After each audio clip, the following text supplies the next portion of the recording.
I personally believe that most people are not necessarily like they don't even know what they're talking about. First of all, second of all, yes, the political social media experts are the ones that are just bashing somebody else. So instead of promoting their own positive views on things, what they're doing is they're just bashing somebody else. Talk about an oxymoron. You just said that the political experts on social Oh media. yeah, that was a play on words. On social media. That was a play on words. Yeah. Those are like the people that I'm unfollowing on a daily basis. Do you know why they put out so much negative content?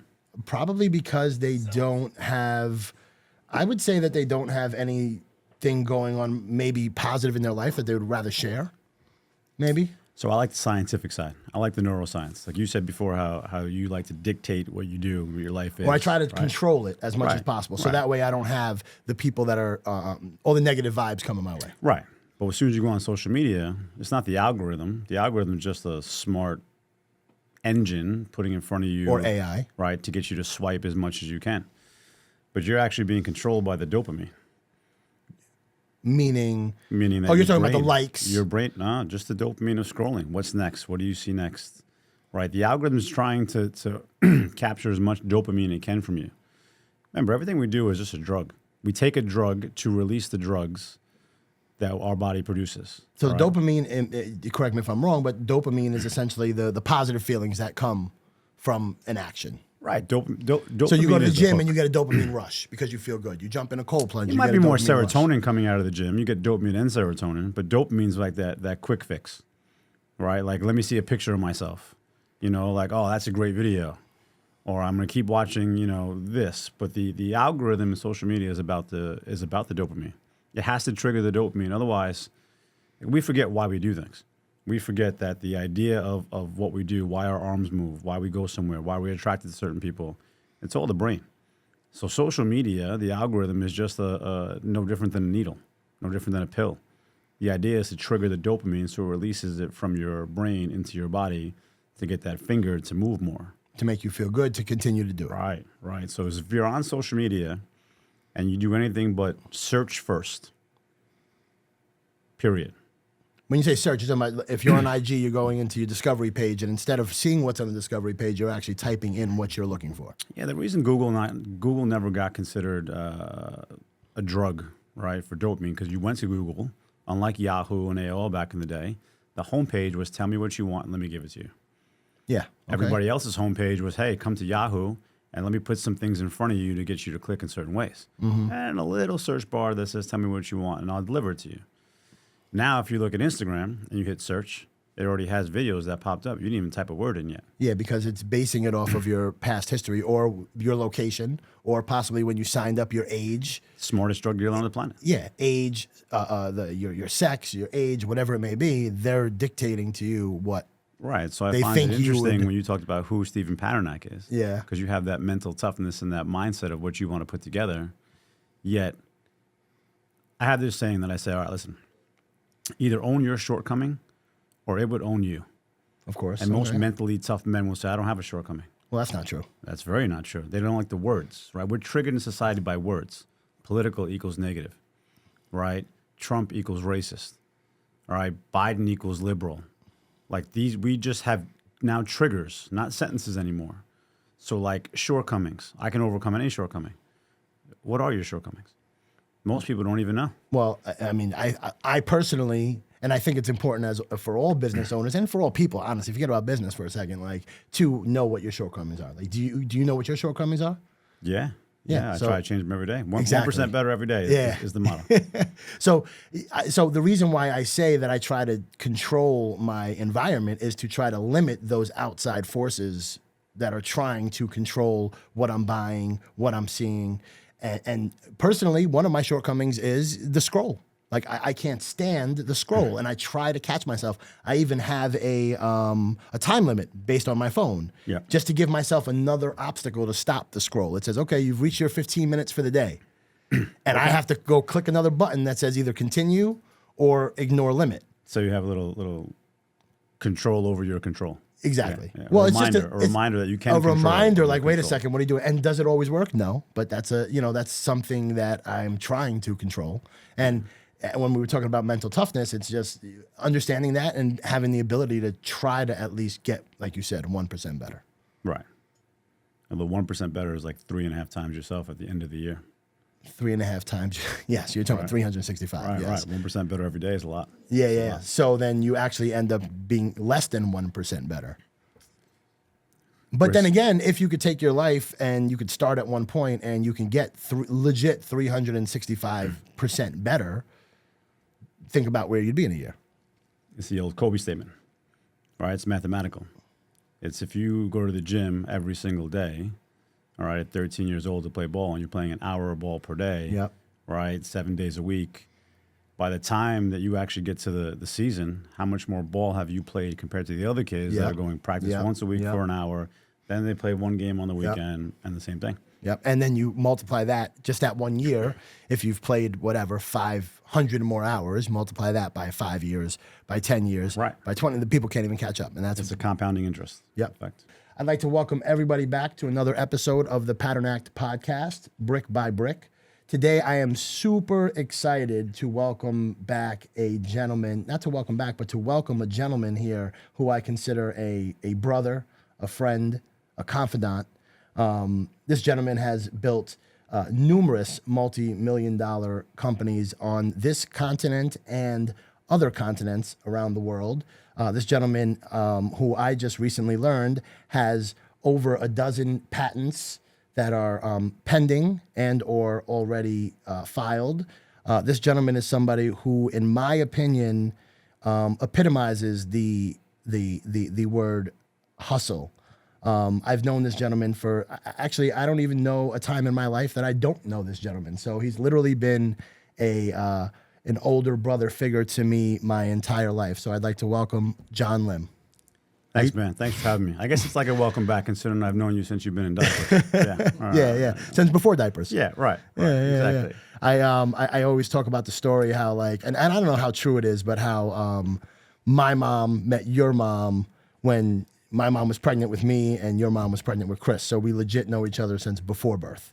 Exactly. That's when you and Chris started talking to each other, a little belly to belly type action. Okay, the myth and the legend grows from there. So I just gave my my impression of you, and this comes from 43 years of me knowing you. So now, just tell me why don't you tell me who is John Lim? I love the Mike Tyson quote about this, where Mike says, and I agree with him, that I'm nobody. We often think of ourselves as somebody, but with 8.2 billion people on the planet, I'm nobody. Like when you ask who is John Lim, I'm just a 100% perfectly imperfect human that is trying to make his way through society and life the best we can, constantly trying to improve.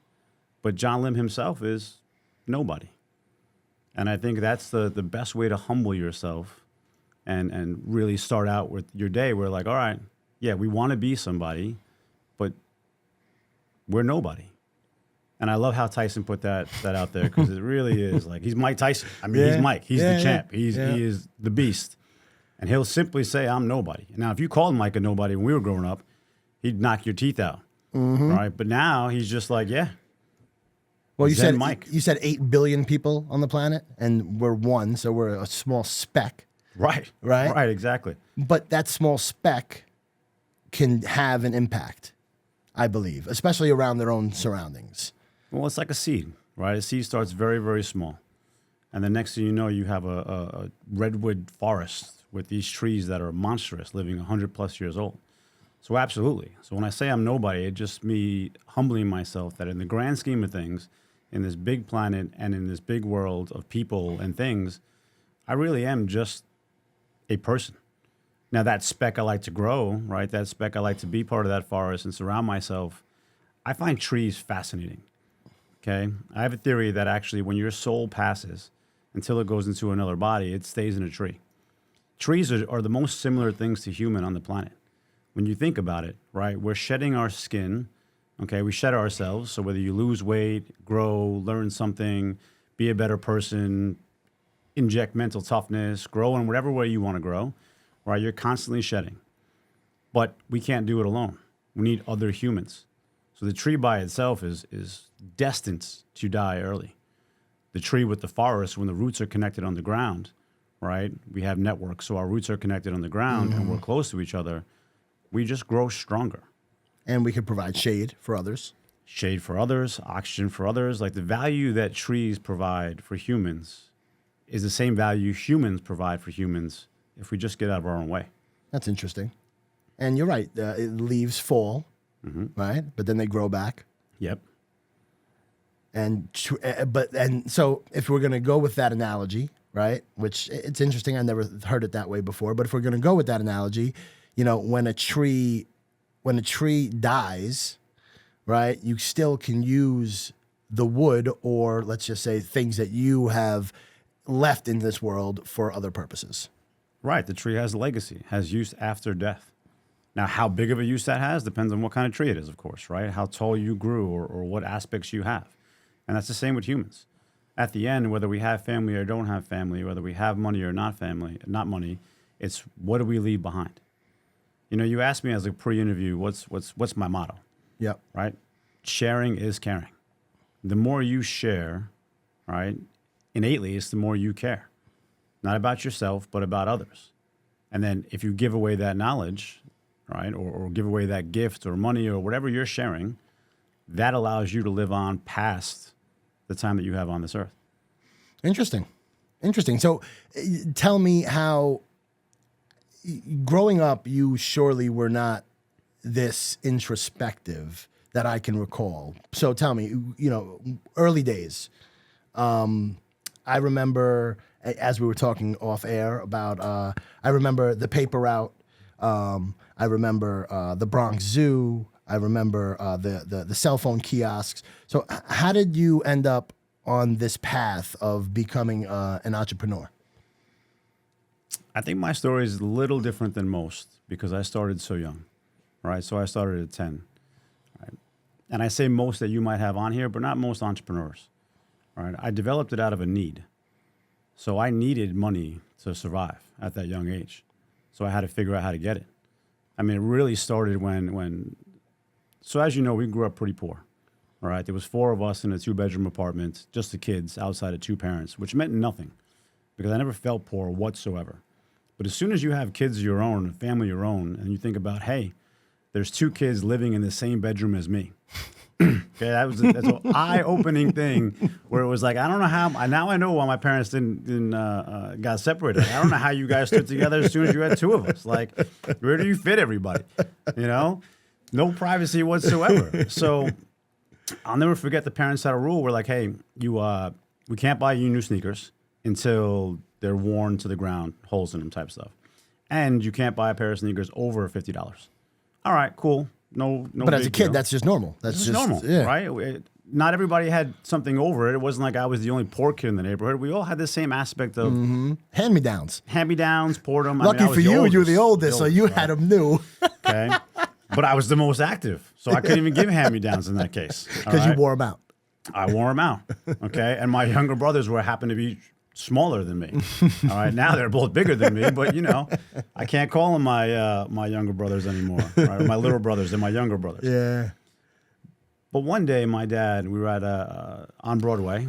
Okay, the shoe store was called. Oh man, I'm not sure what the shoe store that we were down there. So Benson's was on there, and you had Benson's. You had Hijinks was over there, but there was another one. Nevertheless, we were there. Yep. And Robbie, my Irish twin, 10 months younger than me, he got a new pair of shoes, over $50. And I asked my dad, I was like, hey, well, why can't I buy this one that's $75? He's like, no, we have a rule, no problem. And it was basically the very next day that I learned I can open a paper route. Asked my grandmother, opened a paper route. It was about a half mile maybe away, quarter mile, half mile away. And 7 days a week before school, I delivered those papers. I remember those papers just sitting in that apartment, and every single day, like you're sitting there putting the papers together. They were getting. I remember it like vividly. So that's how you ended up in Grandma's house.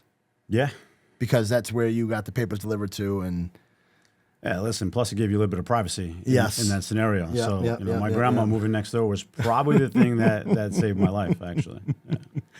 All right. So the paper route. How old were you at the paper route days? 10. 10. And then after that, what would be the next stepping stone? From the paper route, I worked at the Bronx Zoo, right? But the Bronx Zoo was very interesting because unlike your typical job at a Bronx Zoo. The Bronx Zoo had a scam going on, okay, that I got introduced to on day one. Day one, okay? My job at the Bronx Zoo was to sit in front of the busiest gate, and if it was an out-of-state license plate, I had to write down the plate, where it was from, not the plate itself, but just, okay, Massachusetts, and how many people in the car. Okay. At that gate, these guys were robbing the Bronx Zoo, okay, of 15 to 20,000 per day by doing a double ticket. Okay, so they basically printed a half ticket, gave it to you for the $5.50 for parking, and then they gave the other half ticket to the car behind you, so the register never rang up. So here I am. I think I'm 13. All right, the first age you can get to your working papers. I'm taking two buses to get to the zoo. All right, one bus where it puts me on Fordham Road, which wasn't the safest area. And I'm in some tan pants and a blue shirt. Okay, this skinny little white guy, easy victim, ready to be had in that canary. Luckily and unluckily, I had already been mugged twice in my life before that happened, so I could at least look out for those things. Those are growing pains. Right. But yeah, but the Bronx Zoo taught me the ins and outs of businesses that the paper route never taught me.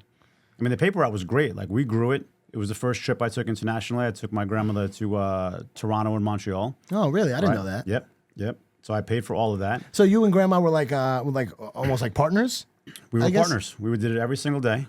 Okay. Really? Yeah. I thought you did it yourself. But I guess now that I'm thinking about it, 10 years old, you wouldn't be out there by yourself. Nope. I didn't realize that Grandma did that with you. She went down with me every single day.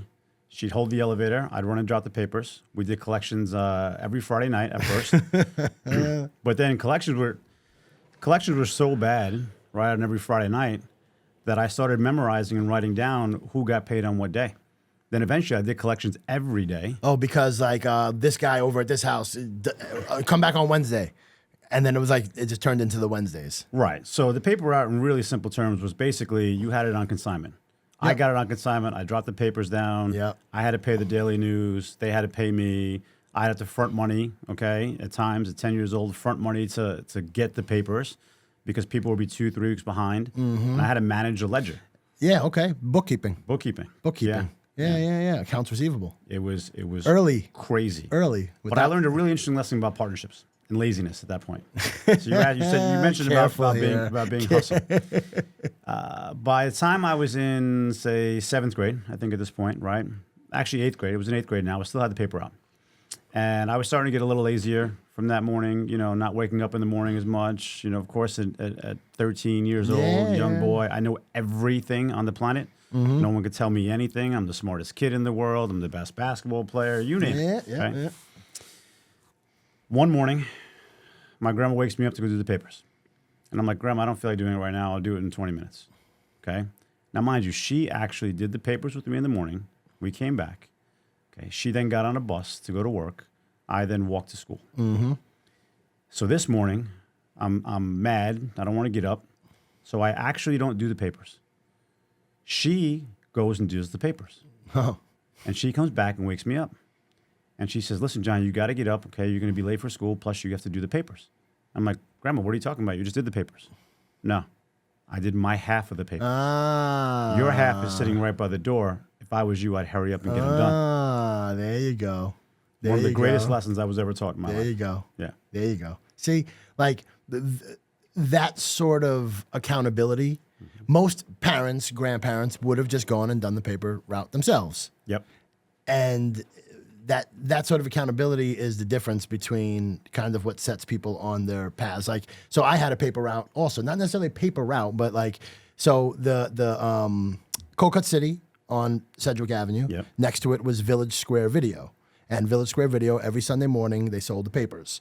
So I remember being, I don't even know how old I was, but I was young enough that my mom would not let me walk down there by myself to go do the job of putting all those papers together. So she'd walk me down, and then she would come down and pick me up at like 11 a.m. because it was still dark out in the morning, 4 or 5 o'clock in the morning. And then I'd walk, and then she would come down, pick me up, and walk me back up. So like I feel like the paper route is something that is so attainable. And, maybe with today's society where the newspapers aren't so big, kids don't get that benefit. No. Paper routes are over in this. But like, what's the modern day paper route? I mean, the modern day paper route right now is AI and automations. E-commerce, maybe E-commerce. build a Shopify store. You know, you could be a 10, 11-year-old kid and maybe just have a passion for building an e-commerce. And if your parents help you put together this Shopify store. I find that part rare. I think it's more like content. I think the younger kids right now see content as a get-rich-quick scheme because it's easier, right? You got faceless content you can do. You got brands like TikTok that are begging people to do content and giving away the algorithm because they need to show their value to stay here in the United States. So I think that's probably the easier one, you know, where you can do nothing but make some money. The harder ones are like your e-commerce. Like actually, you have to run a store, right? Not just build it, but run it and send the goods. An eBay store, all those things are extremely second level, if you will. Those are the real entrepreneurs that I find. The young entrepreneurs that, hey, who would I bet on? I bet on any kid working on eBay, any kid right now in a Shopify store. Show me an automation right now that you built, not even AI, just an automation. You got my money. I'm in. All right, so we've got the paper route. We've got the Bronx Zoo. After the Bronx Zoo, I remember cell phone kiosks. Tell me a little bit about cell phone kiosks. Yeah, I think that's where my entrepreneurial career really started. I dropped out of college at 19. Okay, I'd opened my own cell phone store. I went door to door selling cell phones. Before I got the kiosk in Manhattan, lucky enough to do that, Scarsdale and Manhattan, where I was buying a computer in a store called Computer City, which today would be your modern day Best Buy. Yep. But it just sold computers. The thought of that is even scary. And the manager took a liking to me and asked me if I wanted to put a table here. Wouldn't charge me anything. I put a table, started selling phones. Then I got down to make a presentation to the regional manager. Okay, you'll appreciate this coming from knowing my family. I had to do a presentation to the regional manager. Okay, this is 19 years old, down in New Jersey. Yep. So I didn't have a suit. I bought a suit that day. Okay, right on 238th, I got it tailored. Same day. Yeah. And then I did these big presentation boards, okay, that I put together because there was no PowerPoints at this particular time. Right? And then I took my dad with me. I can imagine I can imagine the presentation boards when you used to have to like. Yeah. It's kind of like this picture, just Not like a deck. Right. There was no deck. There was presentations of what the kiosk would look like and showing the phones in that case. Yep. And then I brought my dad.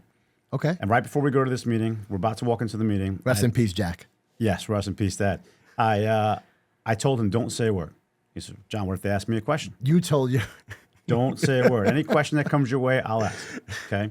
Now, mind you, at this time, my dad works for the state insurance fund. He works for the state insurance fund. He's bartending and he's umpiring.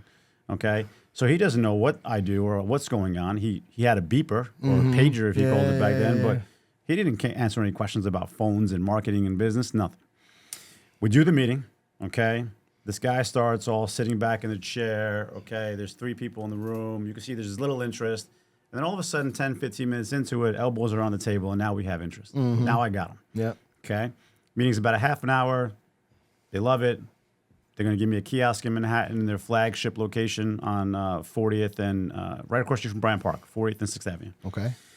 At the end, the guy, who I kind of became friends with real quick in that meeting, he asked my dad. He said, all right, what's your role with the company? My dad looks at me, okay? He looks back. He says, can I answer? I said, yeah, of course, okay? I knew I had the meeting. It was over. Yeah. He goes, I'm just here to look old. And the guy starts laughing. He's like, what are you talking about? It's like a touch of gray. I'm here to look old. I don't have any involvement in my son's business, right? Yeah. I just learned about the business right now in the presentation that he gave you, and I think it's amazing. But yeah, my job today was to look old so you could be more presentable to you guys. And you nailed it. Nailed it. We became the top 5 cell phone dealer inside of New York. So if I remember correctly, you had kiosks in multiple stores. Am I correct? I had 2. I had one in Scarsdale and one in Manhattan. Yep. Okay. And you know what was interesting to me, what I recall is that you were hiring us. You were hiring your friends. I mean, I personally didn't work for you, but there was plenty of our friends that you were just putting your friends on. Yep, all from the neighborhood. And what kind of lessons did you learn there? Some work hard, some don't. Okay, all right. Working with friends was always fun for me. All right, because listen, it's like school. You spend so much time with these people. If you don't enjoy it, then what are you doing it for? It's not a huge corporation that I'm building. It's a cell phone kiosk. Right? You know, we're tied up in this small box for hours, Yep. trying to make money randomly. Yep. So you got to be able to enjoy these people. So yeah, so it was a good lesson back then. And back then, so the smartphones weren't a thing. So you're selling analog, maybe like Ericsson's or whatever it is that you're selling. So in today's generation, your employees are probably sitting there scrolling or just on their phones. Back then, I would imagine you got some of your boys or some of your employees that are maybe reading magazines and not necessarily pushing the product. Because, right, like you've got people walking by. I imagine that for you, running this kiosk is like, listen, we've got X amount of people. We've got 3,000 people that walk through this store every day. Yep. We have to sell maybe 5% of those people have to buy a phone from us. And then we know that we're going to be profitable. We were lucky. We were inside a computer store. We were the only cell phone counter there. So you came in the computer store, the salesman would throw you our way, right? But very interesting, there was no scrolling. But when I was selling cell phones, right, we were the first digital phones that were out there. It was also the first game. The Nokia 6160. Is that Snake? Had Snake. Snake game. Had Snake. Yeah, so it was fine. Snake game. So the guys were playing Snake on the counter. You came over, they were on the phone. They looked sophisticated, like if they were scrolling. But everyone knew that there was no scrolling. They must be doing something on that phone for another customer, right? Because they didn't know what it was about. So drawing them in that way was perfect. The Snake game really helped us out. Only certain people that watch this are going to remember Snake game. Right. Tells definitely the age. But you said, listen, man, you said you were 43 coming into this. Yeah. Well, no, I remember it vividly, like because I was. So if you were 19, 20, I was 15, 16. So I had a phone, and the Snake game was a thing.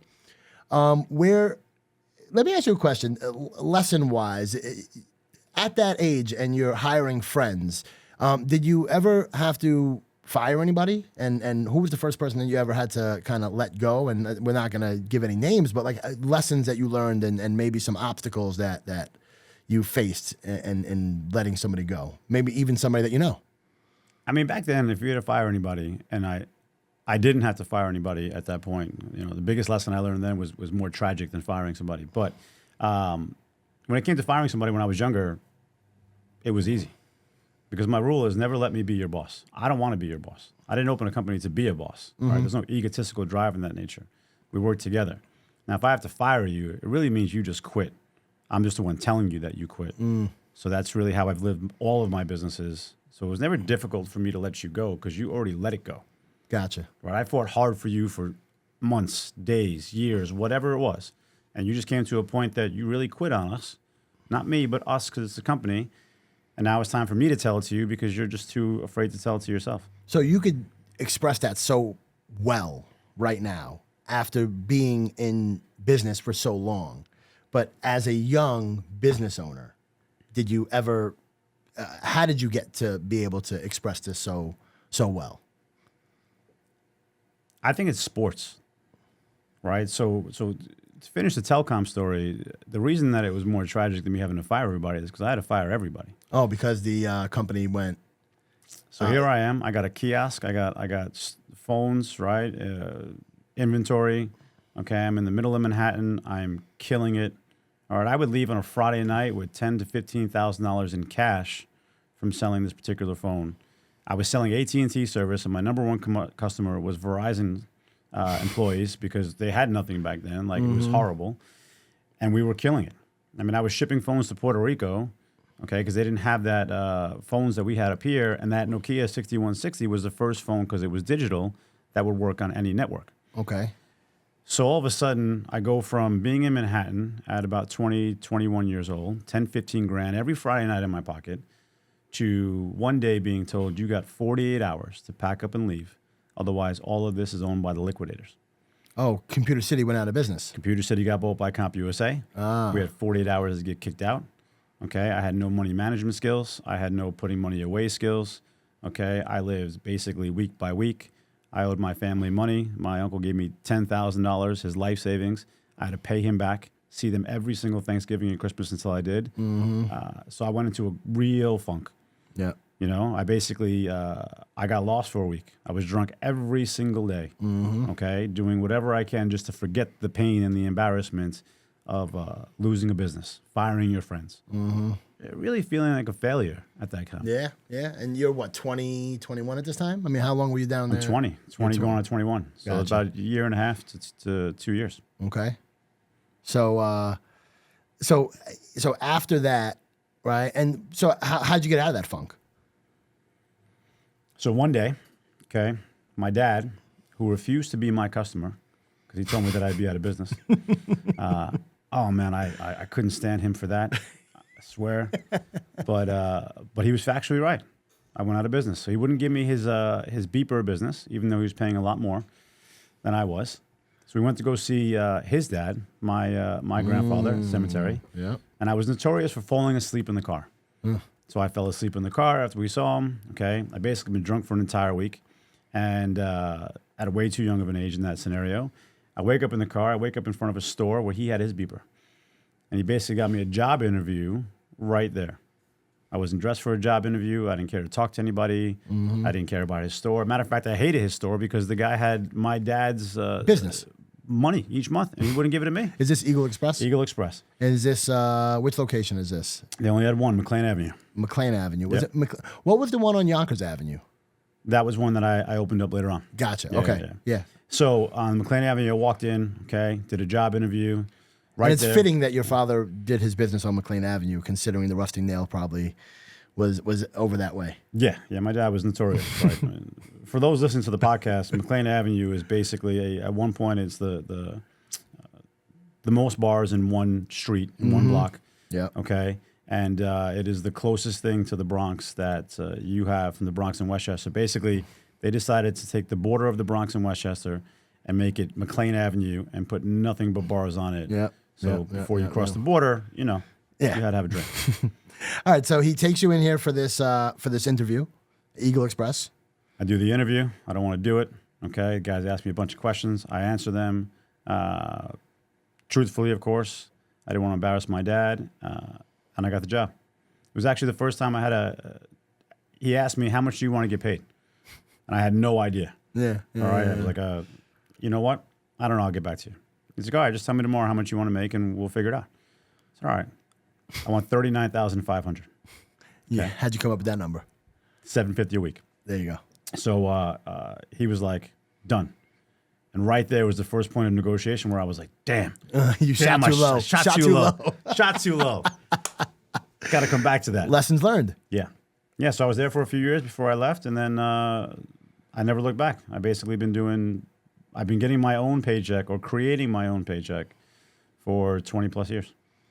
And so it's interesting that you use that phrase, right? Creating your own paycheck, because I talk about that a lot, right? I talk about how I, graduated, walked down the aisle in graduation, didn't actually get my degree, but my father gave me a choice. And he was like, listen, if you want, go get a job in Manhattan doing public relations, probably making $34K a year, or work with me for a year, and I will teach you how to never depend on another person to give you a check. So true to his word, on the 52nd week, he's like, how much money you got in the bank? And I'm like, I got a couple grand or whatever. He's like, all right, cool. This is the last time I'm paying you. And never after that have I collected a paycheck that I didn't issue myself. Yeah. And I think that that's something that most people who are in business kind of experience at one point or another, right? Like, what's your last paycheck? And how do you create your own paycheck? Well, it's interesting. I want to take a step back and bring it to the compliment you gave me about how I look at firing people, right? Basically telling them that they already quit on us, so I'm just letting them know about that. Mm-hmm. And I mentioned about sports, right? Because if you play basketball, which I play a lot of basketball, okay, or you play almost any team sport, okay, maybe other than baseball, but any team sport that you're actively moving on an ongoing basis and everybody's engaged. The captain has to be a leader, not a boss. There's a significant thing just because you own the business. As an owner, you have two choices. Okay, you could be a boss or you could be a leader. Leaders let you know when you quit. Bosses have to fire you. Correct. So it's playing sports my entire life that taught me that, hey, listen, I never want to be a boss. I just want to be a leader, right? Actions speak louder than words. Lead by your action. These are all things that we were taught when we were little, or at least I was taught when I was little by my grandmother. And this always stuck with me. So firing people, right, that challenge for entrepreneurs of any age, because it's the hardest thing you have to do to sit across from somebody and know that you're going to let them go, not knowing their reaction, knowing that they're not going to get a paycheck, okay? Yeah, very. Right? It's extremely difficult to do. Yes. And you have to do it with empathy. All the time. All the time. But it's hard to do it with empathy if that person robbed you or did something negative, or if you have that boss mentality It's very hard to empathize because you're just thinking of yourself. Which, to be a business owner, you have to be somewhat selfish for the business. Not for yourself, but for the business. For the business. To survive. To survive. Because businesses are living, breathing things, and if they're not nurtured, then they're just going to die. Which is why when I let someone go, it's because they quit on us. Not me. They quit on us. They quit on the business. They quit on all the employees that are part of that. All the families that we're supporting through that. All of our customers. So really, it's not what I learned in hiring or firing people throughout my business career that has brought me that way. It's really playing team sports. Is how I got there. And how do you today, like if you had a young entrepreneur, let's just say 15, 16 years old, and you're like, hey, John, I want to be a business. I want to be in business one day. I don't want to work for somebody else. What kind of advice would you give to that person? Get a job. Okay. Get a job. Because you know what? We've glorified entrepreneurialism. We've glorified hustle, right? We've glorified these words, and you could buy pictures and put them on your wall because they mean something to you because someone on social media said so, right? We all talk about, like in Amazon, how successful it was when it really popped off, but it was a 20-year startup. You know, get a job. Get a job at 15, 16. Learn what it's like to have the struggle. Learn what it's like to commute. Learn what it's like to talk to people. Learn what it's like to have a boss. Learn what it's like to have customers. Do all of that. That's a free education. You're actually getting paid. That's the only paid education, right? So you want to be an entrepreneur, you need to learn a whole bunch of things, okay? How to manage a whole bunch of things. Well, you can go to school for that, get and pay for it, get a job and get paid for it. I couldn't afford the school aspect, and the school thing eventually wasn't for me, even though I want to be very clear. Like, I dropped out of college, right? I went back for a semester, but I dropped out on the dean's list. I dropped out with a 4.0. I didn't drop out because I had no other choice and I didn't like school. I loved school. Yeah. Matter of fact, it's my international business professor is one of the reasons why I went across the pond at a certain point. But I would tell that young person who wants to be an entrepreneur, go out and get a job. Get two, a matter of fact, because you're going to need to and learn how to hustle through that if you're going to be a successful entrepreneur. And okay, I do agree with you that you do need to work for somebody else just to see how businesses run. I agree 1,000% with that. And that's good advice. But how about like so let's say they get a job and now they're like, hey, John, so I want to open up X business. I've been working at this place for a certain amount of years, but I don't know how to finance it. What kind of advice would you give to that? First, I'd ask you why. Like, why do you want to open a business?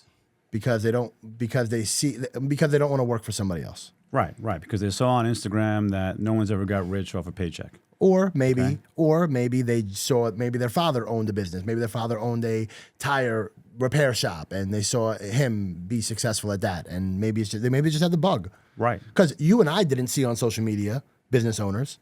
We didn't have social media. But there's different whys. That's why the first question is the why. Because on why on social media, you might hear something like, hey, no one's ever got rich from a paycheck. Well, yeah, why don't you call Tim Cook? Right? Okay? He's not an entrepreneur. And his signing bonus, by the way, right, when he took over Steve Jobs, was pretty hefty. Yeah, I bet. Okay? All right? So the why is the most important because the next level of advice matters from that standpoint. If you want to open a business because it's all your family has done and all you've seen and what you know, okay, or because you want to have some financial freedom that you don't think you can get in your particular career, all right, then I'm all in. Okay? I used to ask kids when I speak in college, this is college kids now, right? And I can say that because I'm old. We're older. Yeah, old. It's old. Where I How used often to say do you get that from the boys? You're old, Dad. It depends. It depends on the topic of conversation, okay? I can still survive in the basketball sport now, although my son is at the point now that he should beat me every single time. He hasn't yet. We got a father-son thing going on for July 4th, but I got to practice for that one. I can't wait to He's see that. good. Yeah. I'm sure a lot of people are going to see me go down. That. There's a lot that want to see me go down. I get it. All right. But okay, so you're talking to college kids. Right. So I asked the question, do you want to be king or queen, or do you want to be rich? And there's only a couple of answers right there where I can tell you the direction you want to go. So some people would say, I want to be king. Okay. Great. All right. Come here to the left. You said to me, I want to be rich. Leave the room. Come back when you have a better answer. Okay. What's the difference? Leave the room, come back and you have a better answer. Yep. Right? Because we look at king or queen or that case and we think, okay, what does that mean? It means I could be, why'd you choose king? Well, because I can be rich too. Listen, we messed this formula up. The formula of entrepreneurialism, working, money, so forth, the society has built us, okay, to live in a way, even if you're an entrepreneur, right? At the end of the day, it doesn't matter where your paycheck comes from, whether you create it or you get it. The way the mathematics is done right now is, hey, how do we get you hooked on credit cards? Okay. How do we get you into the debt system? Because then you're stuck forever. Yep. Build compound interest the other way. Right. Then you're stuck forever. So when you think about to be king or to be queen, the idea is to be free. Okay. I have this mentality right now where people are like, hey man, what are you working for? What are you doing this for? My word is not retirement. Is listen, I want to buy the clock. What are you talking about, man? You got a nice watch. No. I want to buy the clock. Because right now the clock owns me. Time. Right. Okay, so we are owned by the clock. Yep. So the idea is to own the clock. Yep. Now, so reason I say those things because once you tell me why you want to do this, then the guidance becomes easy. Because the problem that most of us entrepreneurs have, successful or long-term doing it, is we're quick to give advice. Okay? And advice is a really scary thing. Yep. Okay? Easier given. I like to tell stories. So that's why if you tell me the why, then I can tell you a story that I lived through my life of how I got financing. Yep. Right? How the first time when I opened up a Life and Mobile, okay, the business that took me to under Inc. 1000, I think we were Inc. 759 or something of that nature, okay, is that I went to a friend of mine who I knew was a successful lawyer. I showed him the contract I had for 100 grand from the order that we just did from Heineken, and I asked him to borrow 50. And then I brought him a contract that had all these things like, yeah, you have the rights to my house, this and that, whatever. I remember the story. I remember you telling me about this. So that's how I got that financing. You went out, you got the contract. Yep. And then you borrowed against it. I borrowed against it. So I can actually execute the work. Yep. You know, so that's why I asked you the why, because then when I went for institutional financing, like from the banks, like that's a whole nother job. Okay. So it depends on what you need the money for, why you're opening the business, okay, and the goal. Yep. I also, when I was younger, I opened a business to I'm just going to do good work and I'm going to be successful. Okay. Don't worry about the end. Like, don't open a business because you want something at the end. All right. But then there's this great book by Rob. I can never pronounce his last name, right? But from Rob and Big. Rob Dyrdek. Dyrdek, yes. Rob Dyrdek, yeah. Okay.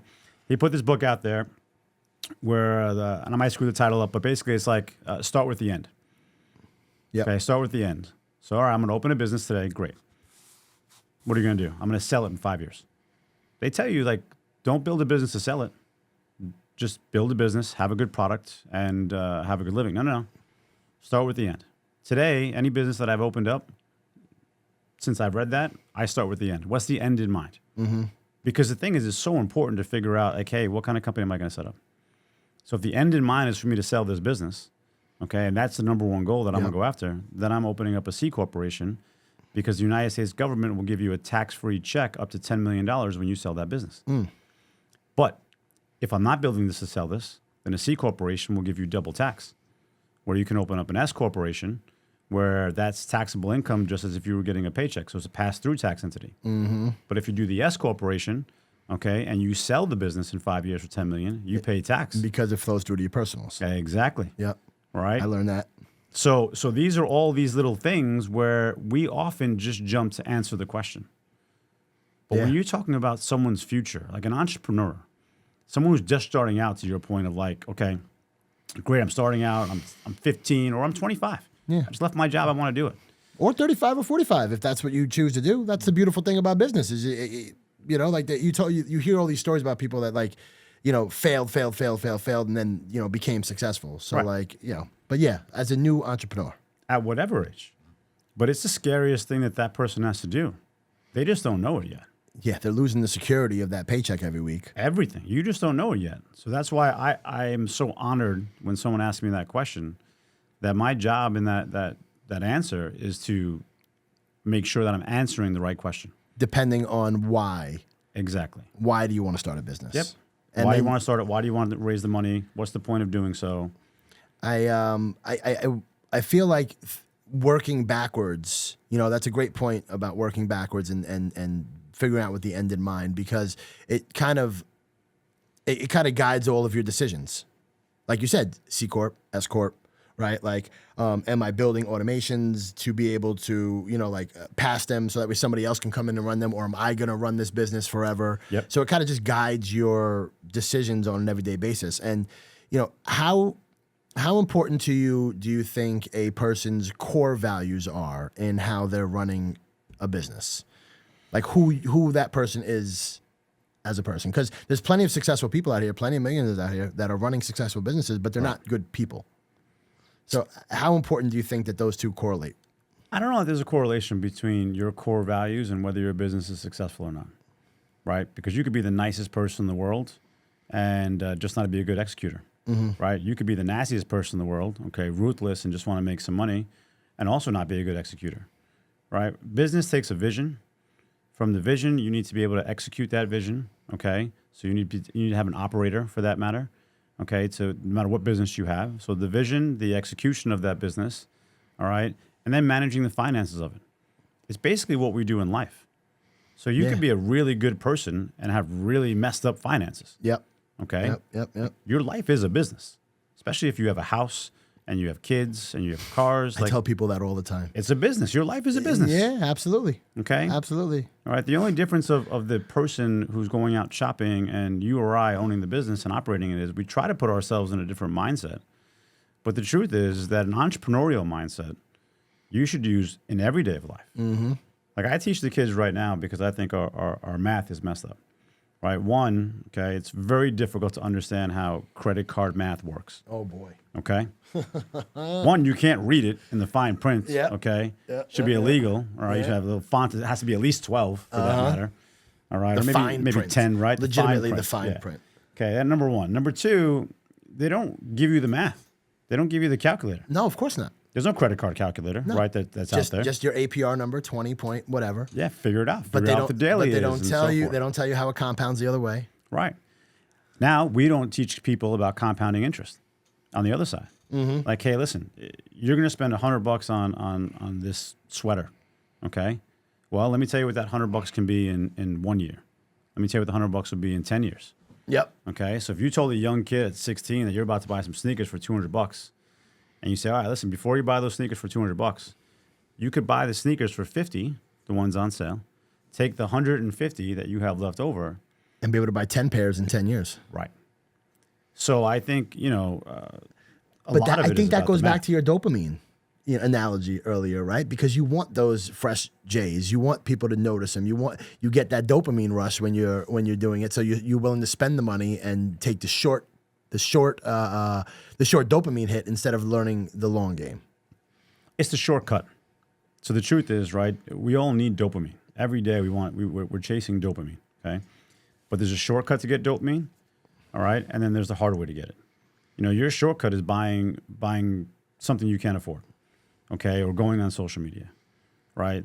The long way is eating right and working out. If you take any man that I've ever met or known, okay, he's at his confidence, okay? When he's in the best shape of his life, okay, when he can walk to that beach and take off his shirt and have the abs, or he can fit into that suit that right way, he has the highest level of confidence, dopamine, serotonin, the highest level he could ever have. Yet, once he gets to that beach, someone cracks open a beer, he might have 12 of them. Okay, so the hard game, you're talking about entrepreneurs, the hard game is the long game.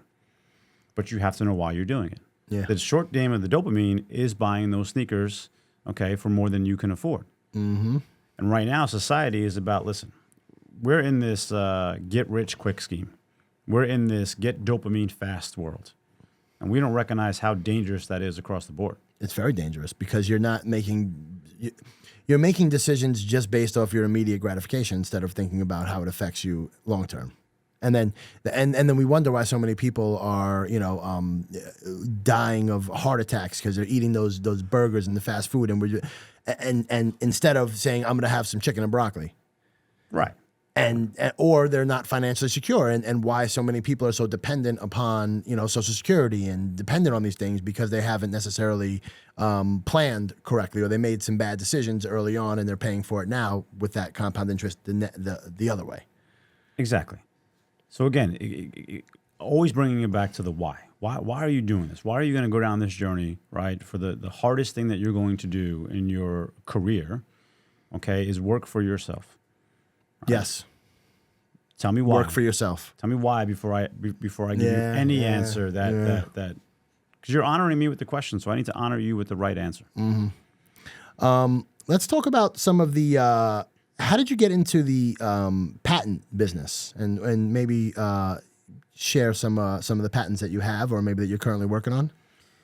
Yeah. So the first patent I built was the mobile business card, which right now everybody sees around, like your Popple, your Dot, your Tap NFC cards. The first one that was ever built, all right, that I did almost 20 years ago, I patented. The mistake I made in the patent, okay, because it's hanging up on my wall, I see it every day in my office.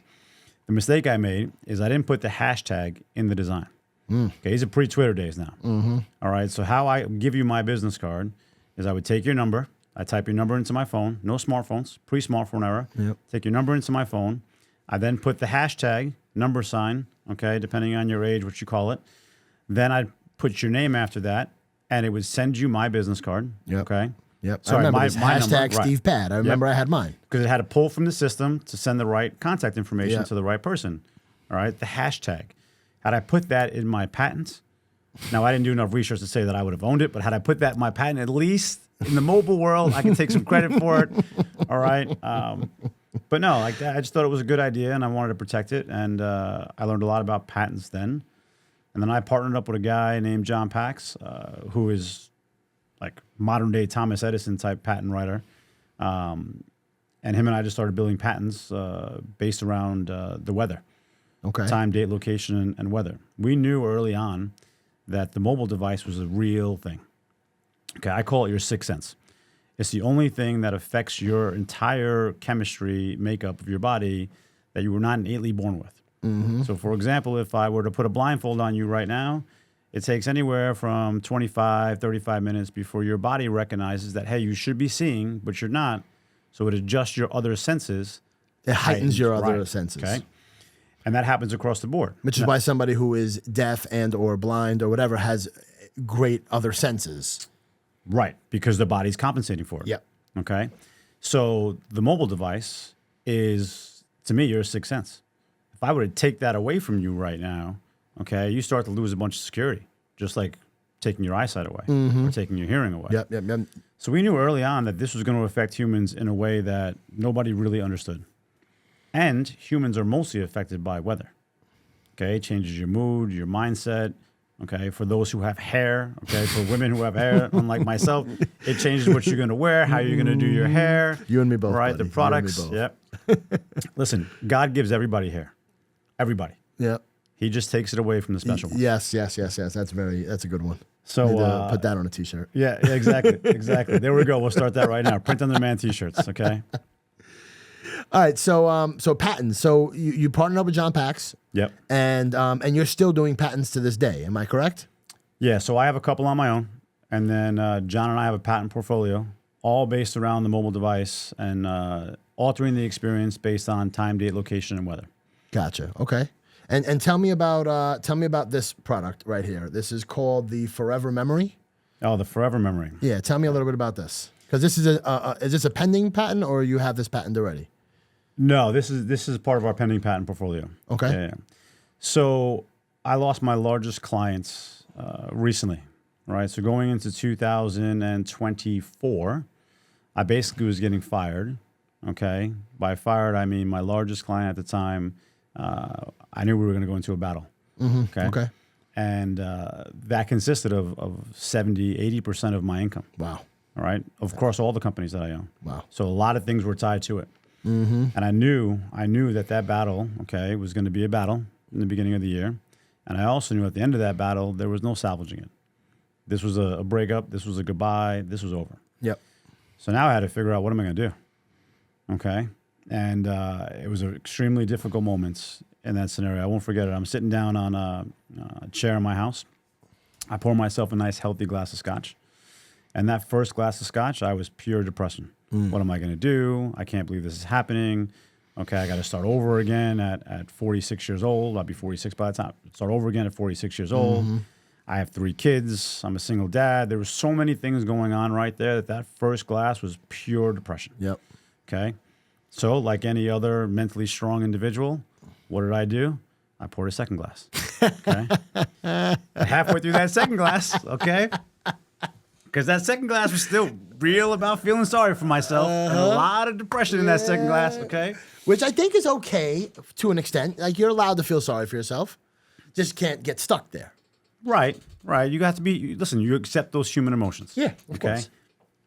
I recommend not adding alcohol to it. Oh, yeah. Okay. Well, but yeah, so halfway through that second glass of getting out of depression, then my mindset kicked in, right? Then my mindset that, hey, listen, I'll bet on myself and I'll accomplish anything. Yep, Okay, of course. just love that. I love when I get that Give feeling. me me, and I'm good. That honestly is giving me goosebumps right now. Like that, because yes. Okay, go ahead. All right. So halfway through that glass, I was like, all right, listen, this is not me. Okay. Right. This is not the survivor. I've been past survivor mode. Right. I've been living in thriving mode. You know, survivors talk about like, hey, I survived that. All right, cool. You're still in it. Yeah, but you're not thriving. You're not in it. You're still in it. You haven't. You think you survived, but it's not over yet. Okay. When you say, hey, listen, you know, I'm a thriver, not a survivor. Whether you've gone through breast cancer or bad situations, you're a thriver now. That mindset is a completely. It's only one word: survivor and thriver. Yep. Right. Different different. mindset. So as I started to go from that now I've survived all this stuff mode to the thriver mode that I try to live in every single day, I started thinking about, all right, man, what assets do I have? What can I build? What do I really want to do? This is going to be a really hard journey. Yeah, and think about that. Think about those 3 questions, right? So like, what am I going to do? What assets do I have? What do I want to do? Right. And the example you just gave is kind of like, it's in order.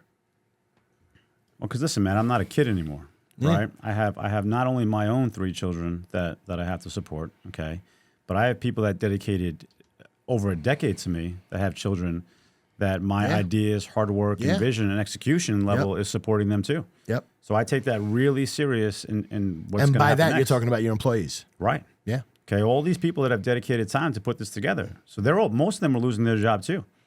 Okay. Yeah, so it's easy for people to and I don't want to gloss over that, right? Like as a business owner, you have people's families that are depending on you and your vision.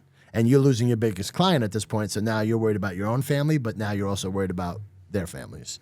Yeah, and this is, I mean, for some of these companies, like this is my only client. We're not talking about 70% of my profit. We're talking about 70% of my revenue. Okay, so I'm going from having your cash flow. I'm from a nice living to no living. Okay. The benefit is I had 1 year, okay, because I knew it was coming. When we started, I had 1 year before I knew we were going to get fired. So I decided to do something that I've never done before, full transparency. I told everyone that was affected by this that they're going to lose their job at the end of the year, okay, and that some of you guys have to build something or find something on your own, okay, but you're going to lose that, you know, at the end of the year. Then, in that mindset of going through that second glass of scotch as I was thinking about, okay, what do I have, right? So I started listing in my head, you know, just like I did when I got divorced, the assets I have that I can build something off of, okay? Then I started thinking about, okay, who do I need for that? Okay, who has to help me put this stuff together? Because it's not a one-man band in that scenario. Then from there, I started thinking about, all right, can I support the families that I'm supporting and my family? Can I build it in time? And then do I want to do this?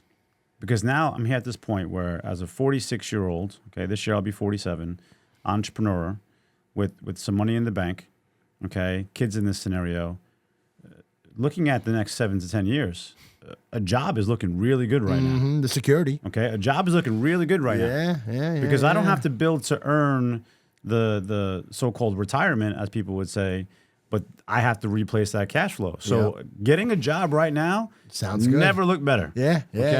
Just All like right. staying in bed at 4 a.m. under those covers sounds way better than going to the gym. I was gonna say more example, like you've been on this diet and grinding, okay, for 3 weeks, and all of a sudden you got like this beautiful dessert in front of you. You're like, you know what? It's his birthday, so let me have some birthday cake. Yeah.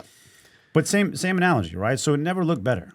So as I got through that second half of that second glass of scotch, I recognized that, hey, there's something I had in my head that I wanted to build. Okay, there's something that I've always wanted to do, but the technology wasn't ready for it. Can I put it together? Okay. So like any innovator at that point and product developer, what I did next, okay, was finish that glass of scotch, pour myself a third one. Okay. After that, third one was diminishing returns really fast. Okay. Because I embarrassingly fell asleep on that couch, on that chair, woke up the next morning, okay, regretting the third glass. Okay. But with the fresh mindset. With a fresh mindset and No knowing more of what that, I wanted to do. Yeah, no more of that. Why me? Woe is me. I lost the why me in the middle of the exercise, right? Because at some point, because of the way that I grew up and what I'm doing and how I've been doing this so long, is that mindset of mine. Okay, and anyone who knows me, whether it's a basketball court, a charity event, even here at this podcast, like my mindset is to win. I hate losing more than I like winning. Okay, I've heard that before. right. So I think Jordan gets the credit for that one. Yeah. But it's true. But that mindset, right? And people can't understand that. Yeah, it takes a special breed to understand it. Right. But the reason that Jordan said it, or my belief of why Jordan said it, is because he won so much that the winning, okay, was expected. Yeah. Well, in my life, people expect me to be successful. People expect me to motivate you. People expect me to be the guy that can handle anything. Just keep throwing it on John's shoulders. He'll figure it out. He always has. Right, being the older brother or the older sibling, being the first one to go from no money to money, like all of this, the mindset is, hey, we'll just bring it to John. He's a great problem solver. He'll figure it out.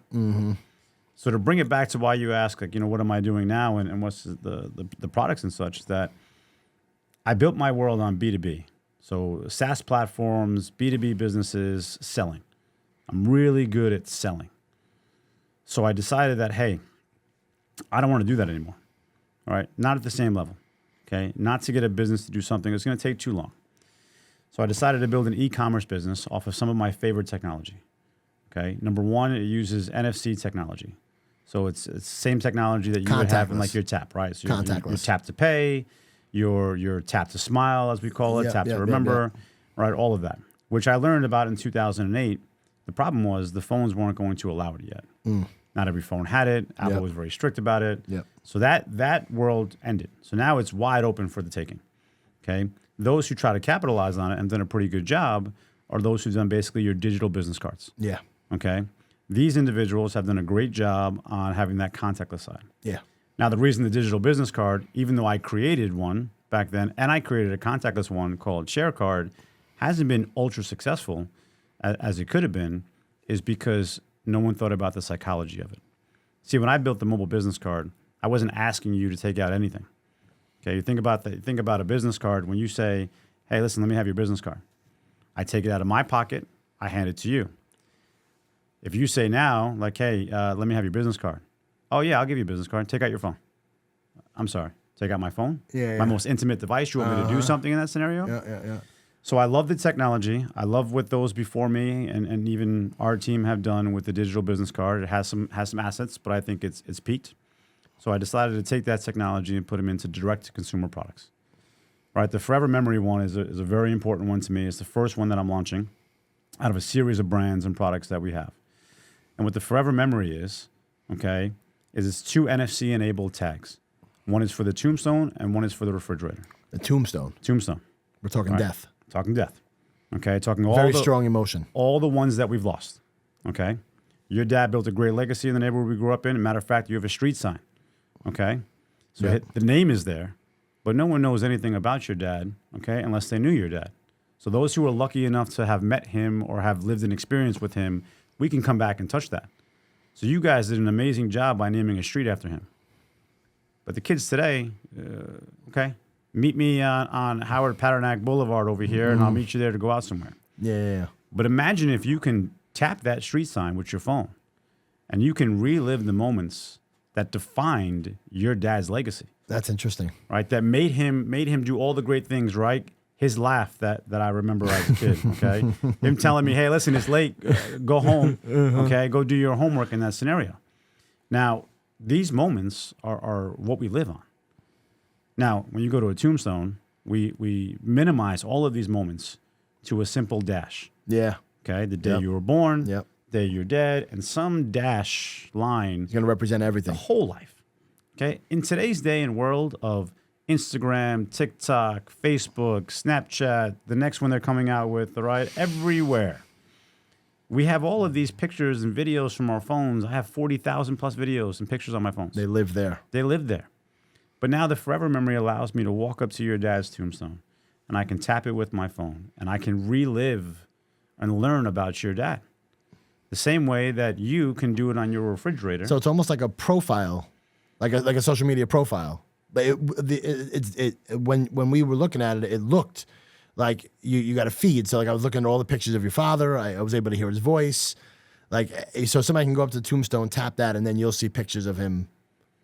Right. So pictures and videos, just like a social media profile. I designed it particularly. Part of it's designed off of Instagram and part of it's designed off of TikTok. So when you see the cover of my dad, you'll see it's very TikTok-esque, full screen video, you know, give you that real touch, that real first emotion that you grab. It looked really cool. That TikTok is great at. It looked really cool, man. Then when you go to the timeline of his life, that's more of the Instagram feel where like in your profile, you can go to your trips and see, okay, the stories. Yeah, the highlights. The highlights, right? But then looking at that, to me, it wasn't enough. Okay? I needed to figure out how to invent something more to it. And that's where what you mentioned before, is that we have a voice clip that you'll hear my dad's voice actually speak words. It was so cool when I was listening to that. So we allow you to upload videos and audios of those who you loved to the system. Our AI will train that to the voice. Okay, so now we recorded the voice, now we have it. And then you go in there, and if you're the administration of this particular tribute page, you type in the words you want. Okay, you can type them in, so this way when they tap it, actually my dad. So if you listen to my dad's one as you did earlier, there's certain nuances about my dad. Yeah, the half a cup of coffee. Half a cup of coffee. Got exactly. me. Okay. My Once dad I heard is that, notorious. Notorious. This man must have drank 2 pots of coffee. Okay? All in half cup. All half cups. All half cups. Matter of fact, one of his greatest gifts that we ever got him as a family, I think it was my mom's idea. She literally bought him. She found him a ceramic cup. Okay, like this one that you have here. It looks like a normal cup. Okay, if you can see that on the screen here. And then they cut it. So literally, it was a half a cup of coffee. And this man would just have half cups of coffee. Yep. So that little nuance, like I typed those words. So my dad's birthday is coming up next Friday. So when we celebrate his birthday, anyone who goes to his gravesite that wants to stop by there, okay, they'll be able to tap or use a QR code to relive those moments with him. And then those of my family who have it on the refrigerator, when they wake up in the morning, they can just tap to remember Dad and relive that moment with him. And I get to change the voice, the words. So now I get to do like holiday ones. Oh, hey, Merry Christmas. Right. Hey, happy birthday. Right, because his voice is now trained in our system, so I can just make the yeah. text-to-speech happen. I love it because you're adding an emotional aspect to it. It's pulling on the emotional aspect, and I love it, man. And when is this going to be available for people to actually, like, when's it going to hit the market? Next week. Nice. We have the product in-house now. Nice. The website is theforevermemory.com. So by the time we launch this, you'll be able to send me a link that I could put in the description of the video so people can buy it. Yeah. By the time that you're listening to this podcast or seeing this video, the website will be up. Awesome. Social media is up. Awesome. And yeah, I mean, listen, it's about creating smiles. And this is the Forever Memory. Yeah, this is one of the brands. So the new company I have is called the Share Company, right? Because it's built off. I built the name off of my motto: sharing is caring. Yep. And we'll launch a bunch of brands. The Forever Memory is one of the brands. Relive the Moments is another brand. Okay, so when we get to go to your wedding, you know, in the future here, and we all get to celebrate this beautiful ceremony you're going to have and all the fun we're going to have, I get to relive those moments, not just from my phone or some social media side, but I'll be able to tap a photo frame of us down there together, and I can watch videos and relive it right there. We were actually planning last night a little bit, and I was like, oh, I got to make sure I get in touch with John so that way I can get some of his technology involved in the planning. Yep. So how do people get in touch with you? Website, email. What's the best way for people to get in touch with you if they want to get in touch with you? So for those listening, the easiest way is to text John, John, to the phone number 885-88500. This way you can just text in. You'll get my business card. You'll get my cell phone number, all the information you have right there. But also, thesharecompany.com is our main site. But my email address is john@sharecompany.ai. And by all means, email me, text me. I'm an open book. I'll answer any questions I can. True, test out my motto, sharing is caring. Interesting. John, thank you so much, man, for joining, bro. I really, really appreciate it. And I'm sure that people who are listening will get a ton of value out of this episode. I appreciate you having me, man. Love you too. My man. And that's a wrap. That was good. That was good. That was good. Claudio? Awesome, man. It's good. Yeah. Technology is wild. It is, man. I brought you one too. I brought you one and a picture frame one as well. Thank you. So like the picture frame one is just meant to put any picture you want. Like take a picture of your family on vacation. Yeah. Drop a picture in there, and then once you tap it to activate it, you upload the pictures and the videos. And then now, if I was upstairs in your house and you're chilling, just sitting there,